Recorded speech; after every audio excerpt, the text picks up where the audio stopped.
بات ختم کرتے وقت یا کسی کو رخصت کرتے وقت خدا حافظ کہنا، اللہ حافظ کہنا، اس کا شرعاً کیا حکم ہے؟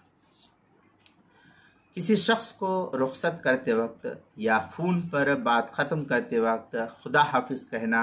جائز ہے، لیکن مسنون اور افضل طریقہ یہ ہے کہ اس لفظ کے بجائے السلام علیکم یا یہ کہ استودع اللہ دینکا و امانتکا و خواتم عملک، یہ دعا دینا چاہیے جو دعائیں آپ صلی اللہ علیہ وسلم سے منقول ہے، ان دعاؤں کا پڑھنا یہ زیادہ فضیلت کا باعث ہے۔ چنانچہ سنن ابی داؤد کے اندر حدثنا ابو قتادہ ان نبی صلی اللہ علیہ وسلم کان فی سفر فعطش فانطلقا پھر آگے ہے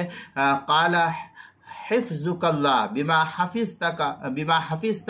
به نبیہ، یہ ابو داؤد پہلی جلد صفحہ نمبر 709 کتاب الادب باب الرجل یقول للرجل، اس کے تحت جو نقل کیا مشکات المصابیح میں ہے نبی ہریرہ رضی اللہ تعالیٰ عنہ ان نبی صلی اللہ علیہ وسلم قال اذا انتهى احدكم الى مجلس فليسلم فان بدا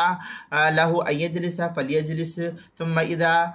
قام فليسلم، اس طریقے کے الفاظ جو ہے مشکات صفحہ 399 باب السلام الفصل الثانی کے تحت جو نقل کیا ہے۔ المشامی لکھتے ہیں ان عمر ابن شعیب ان ابیہ ان جدہ ان رسول اللہ صلی اللہ علیہ وسلم اذا اتیتم المجلس فسلموا علی القوم، اس طریقے کے الفاظ جو نقل کیا کتاب الحظر والاباحہ باب الاستبراء جلد نمبر 9 صفحہ نمبر 597 پر جو ہے اس کو نقل کیا گیا ہے۔ اسی طریقے سے المسائل المہمہ فیما ابتلت به العامہ، اس کی پہلی جلد کتاب الحظر والاباحہ صفحہ نمبر 136 عنوان ہے بات ختم کرتے وقت یا رخصت کرتے وقت خدا حافظ کہنا، مسئلہ نمبر 138 کے تحت جو ہے اس کو نقل کیا گیا ہے۔